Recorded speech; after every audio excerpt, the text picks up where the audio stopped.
tayo kasi wala si tatay. Hindi siya uuwi today. Meron siyang meron silang meeting parang ganun ng netap. So nakaalis na siya kanina pa 10 o'clock. Bukas pa yung uwi niya. So susunduin ko si Ella mamaya and ihahatid ko rin. Maglalakad lang din kami bukas ng umaga kasi anong oras yung dadating si tatay, pero siya na yung susundo, hindi na ako. Yun, kaya layas tayo kasi nakatunganga lang tayo dun sa sa bahay. Alam mo yun, sakit tiyan ko ewan bakit. Sabi ni tatay siya din daw masakit ang tiyan niya. Ilang araw na, 2 araw na, 3 araw na masakit yung tiyan niya. Anyways mga bebs, may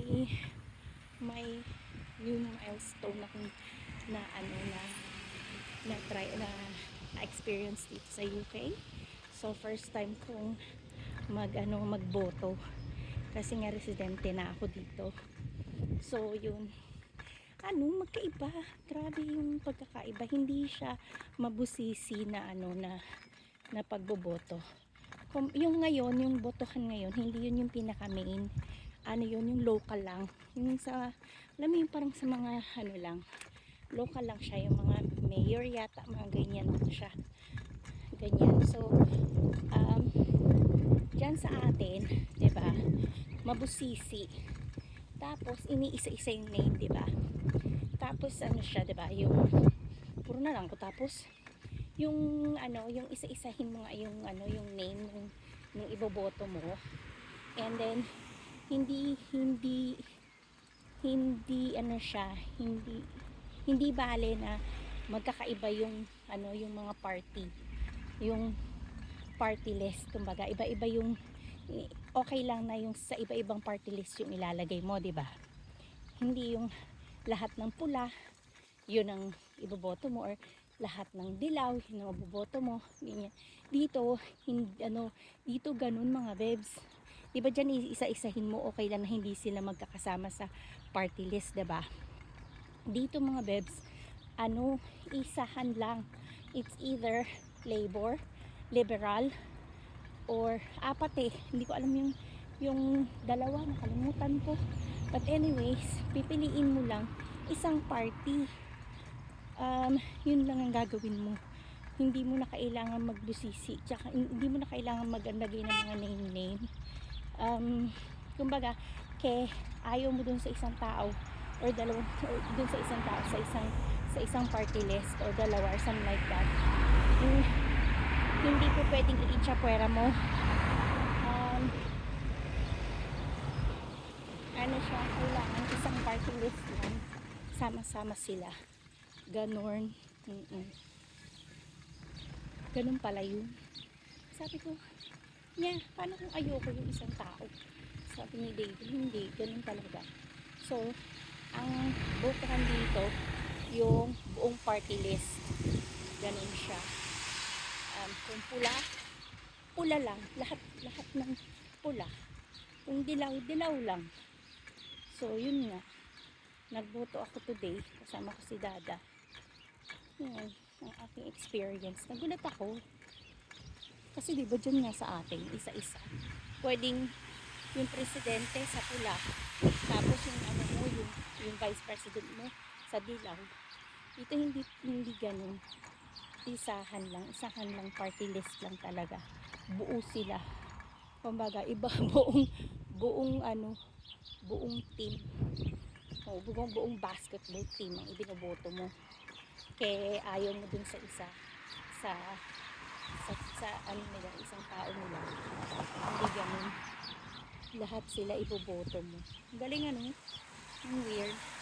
Dito ako sa may bus stop. Yan Yan, nasa bus stop ako. So naghihintay lang ako. Sa town lang ako mga bebs. Ikot-ikot lang tayo mga bebs. Kasi naboboard ako dun sa bahay. So ayun ang kwento ko, diba? So ayan, nasa bus na ako mga bebs.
Nagkita kami ni Kuya Epi sa H&M. Ano magkasa ka na Landos. Iti-treat niya raw ako. Lunch. Uy. Treat niya ako ng lunch. Very nice. Any food allergies? We don't have any. Nandos. Ayun, manglilibre sa akin. Say hi, Kuya. Libre ako ni Kuya Epi. We're at Nandos. Yan na. Butter pa yan. Ano na? Ganda. Ayun siya.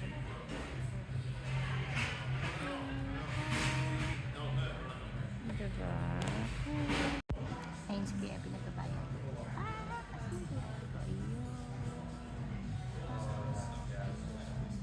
Nakaka-plate, hindi yung makita. So, nandun ako sa H&M dahil binibilan ko na naman ng damit si Tisay. Kasi nga, nag-update kami ng kanyang wardrobe. Ayaw niya nang suotin yung mga pang bata na mga damit. Alam niyo yun? Akala mo hindi siya bata. Gusto niya yung mga gusto niya, siya, fashionista niya. Pero so far naman, yung mga nabibili ko sa kanya, nagugustuhan naman niya so far. So, ayun, nagpunta ko ng H&M. Hindi ko na kayo sinama dun sa H&M. So, kung bakit. Sana pala nagigano. Hindi pala kasi tumawag yung isang anak ko yung sa Pilipinas. Yung pangalawa ko si Kuya Dico. Kasi message ako ng message sa kanya, tawag ako, pinatawag ko rin ang Kuya EJ namin, yung pinaka-eldest ko, kasi hindi ko nga siya nakakausap. Sabi ko nung Sunday pa yung last ko sa kausap, ayoko nang ganun mga babes. Natatakot ako kasi pagka hindi yung tinatawag sa akin, may sakit yun eh. Ayaw niya sabihin sa akin may sakit siya. So nag-message ako sa kuya niya, tinawagan ko ang kuya niya, may-message ko yung best friend niyang isa, si Kuya Jaja. Kasi si Kuya Gerald nakasampa. So kaya sabi ko, teka muna, hindi ko gusto to, baka may sakit na naman. Tapos maya-maya may nag-message sa akin yung pinsan ko si Kuya Bon, yung tatay ni Celine Nobleza. Kilala niyo yung mga brands, so dyan sa Pilipinas. Yan. Nag-message sa akin na mag-ready lang daw. Kasi dito sabi ko sa inyo, si Kuya Epi, si Kuya Dico, si Apple ko, siya, what do you call this? Gusto magsasampa siya seaman as welder. Ayun, sabi sa akin ni Kuya Bon, sabi niya gano'n, ready na ba si Apple? Ready ba si Apple? Sabi ko, ready yun. Sabi ko, excited na yung sumakay. Kaya ayun, pinag-umpisa ko na nga yun na nag-apply siya sa iba kasi natatagalan na siya dun kay Kuya Bon. Pero ang nangyari, ayun na, biglang nag-apply si Kuya Bon. May nag-message na rin sa kanya, kaya lang, tinanong lang siya kung ready na lahat. Sabi ko, di maganda. Sabi ko, tapos yun nga, nag-message si Kuya Bon, kaya excited ang sa Mama Brown, excited para sa aking seaman. Sana nga, sabihin ko sa inyo, sasabihin ko sa kanya na mag-vlog din siya dun sa ayun na nga, meron na talaga. Kinikilig ang Mama Brown. Ayan, yung sa akin sweet potato wedge cheese at saka 5 wings, chicken wings. Yung kay Kuya Epi butterfly, peri-peri yan. Yan. Tubutin na nyo to. Maanghang yarn. Medium lang siya daw. Medium sa taong hindi mahilig yung mahilig sa maanghang.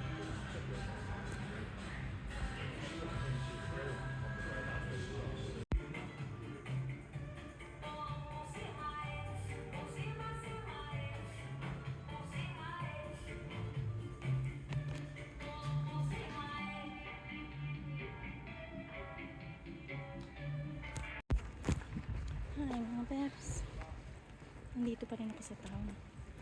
Nagpunta kami ni Epi sa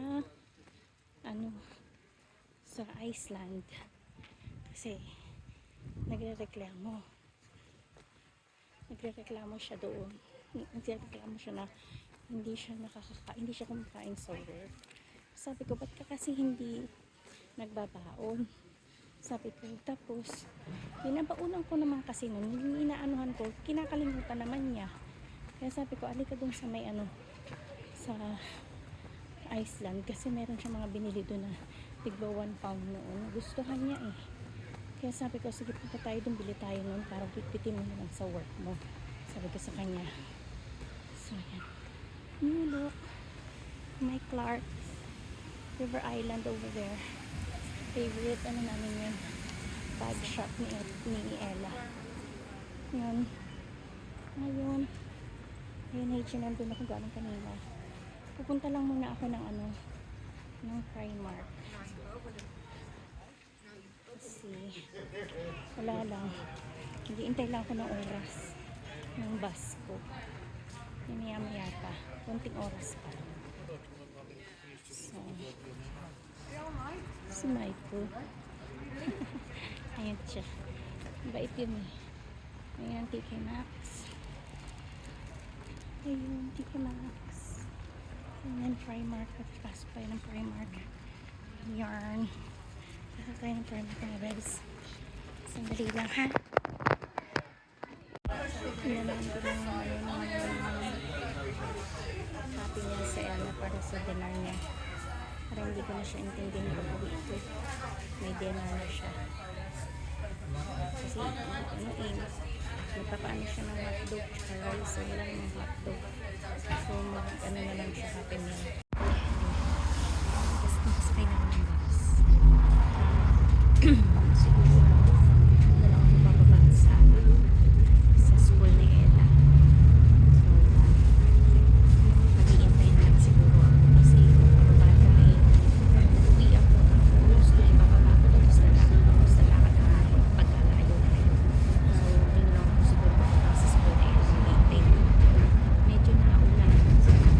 Siguro ang gagawin ko, paano na lang ako doon sa may school. Doon na lang. Sa may village hall. Doon na lang ako magbigyan. Or sa may Lollies. Ganun na lang siguro sa may Lollies. Para na maghintay ako ng oras na sunduan sa Ella. Kasi may ulan. Kailan sa na tumigil. Bago ako lumaka. Kararating ko lang mga bebs. So, ang gagawin ko, ilalagay ko na lang muna ito sa freezer. Ewan ko kakasya. Patay tayo dyan. Ewan ko kakasya to sa freezer. Okay, let's try this. Ito siguro kakainin ko na lang tonight. Ito na lang kakainin ko tonight. Ito, maglalaga siguro ako or yung yung sinigang. So ito, kain ko yan. Lagyan natin dito sa freezer. There, epi. Epi again. Mga 1 pound lang ito, yun. Ito yung may rice, golden rice, chicken, tapos carbonara, tsaka curry, chicken rice. Ito 1 pound lang ito mga bebs. So, kung nagtitipid kayo, dito sa UK, kayang-kaya. Ang kayo talaga mga bebs. Kayang-kaya yung mga bebs. Huwag na lang kayong ma-artist pagkain. Tingnan nyo, 1 pound lang. Kung sa 30 days, tapos kakain ka ng ganyan, 3 beses sa isang araw, di 30 days, 30 pounds. Tapos, times mo sa 3, di 90 pounds lang siya. Pero hindi ka naman talaga, syempre pag kayo nagdidin, yung lunch mo, kung mag-sandwich ka na lang, mas mapapamura ka palalo. Kasi magkano lang naman yun. Tapos nakabili pala ako ng 1 pound na Colgate. At saka ito, pang headache siya mga bebs. Piso. Tapos ito rin piso. Piso. Pambaon. Pambaon ni Tisay. Tapos ito ang aking ulam. Mamaya ilalaga ko siya mga bebs. Aba, nandito pala ang aking mga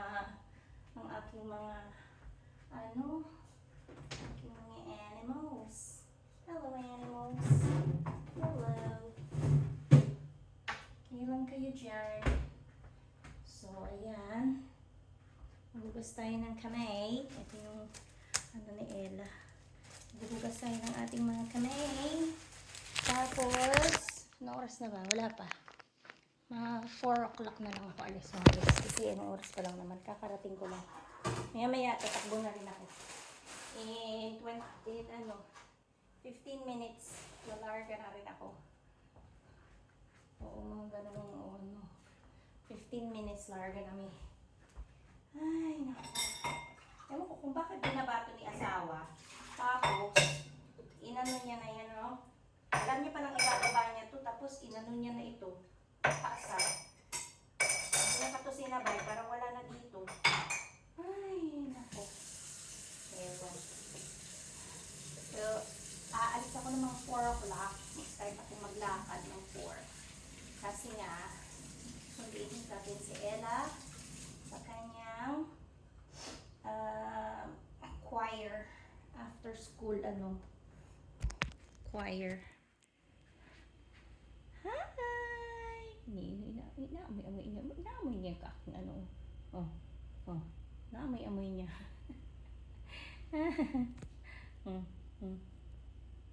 Kulit eh. So, yung dalawa pala nag-iintay pala ng kasama dito sa bahay. Ayun si Prince. Hi, Prince! So, maya-maya lalakad na ako, okay? Saglit lang mga bebs. Masundo si Ella. Ayan, nasundo ko na si Ella. I got Ella. Whoop, whoop! Careful!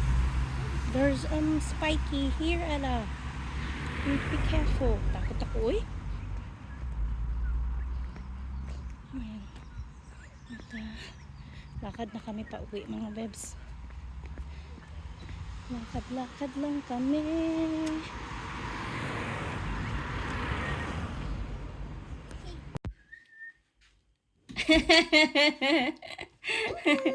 How about McDonald's? Your first surprise? You like it?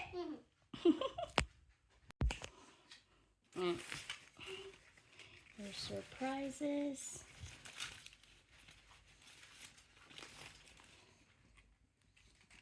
There you go. Read it, what it is.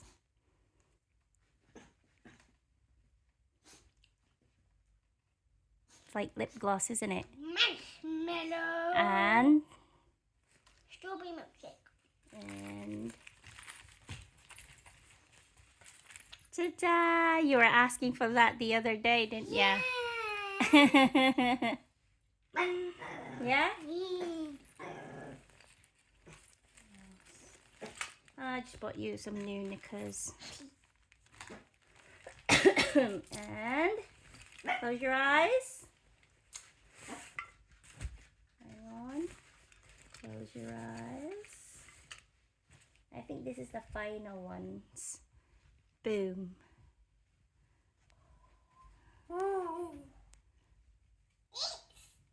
Who is it? Mickey Mouse. And it's Hello Kitty. Mm. And This is mine already. and it's this and this good. You trying it? You're gonna try it, and then let's see, yeah? Yeah. Okay. How about eat first, or you wanna try it now? Eat first. Yeah, eat first, and then you try them.